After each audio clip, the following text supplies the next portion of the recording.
Kapakanan ng pamilyang Pilipino ang sentro ngayon sa pagpasok sa politika ng grupong Pamilya Ko Party List. Anila, isang makabagong pamilyang Pilipino ang kanilang itataguyod na hindi na mapag-iwanan ng gobyerno. Narito ang balita ni Paul Montimon.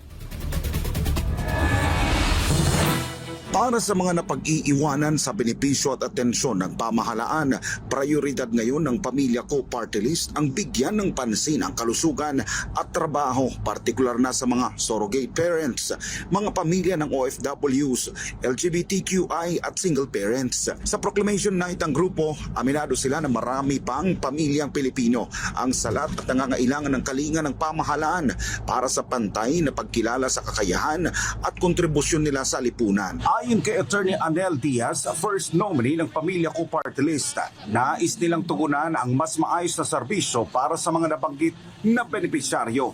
Hindi kasalanan ng anak na ipinanganak siya sa kanyang estado.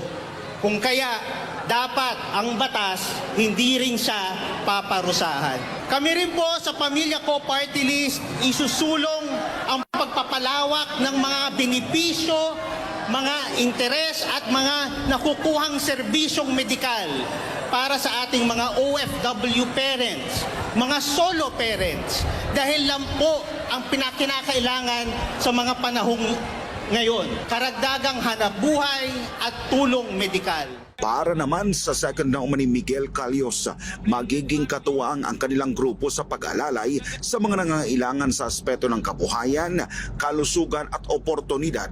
Pag sinabi hong pamilya, sa tingin ko ho ang naiisip ninyo, si nanay, si tatay at si anak.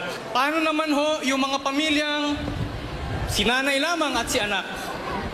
Or parehas si tatay pero may anak? Andito ho ang Pamilya Ko upang ipaglaban ang karapatan ng mga lovables at ng bawat modernong pamilyang Pilipino. Bukod naman dito, marami pa silang nais na ilatag sa Kongreso na mga panukalang batas na makakabenepisyo ang mamamayang Pilipino. Para sa Diyos at sa Pilipinas kung mahal. Nag-uulat Paul Montimon, SMNI News.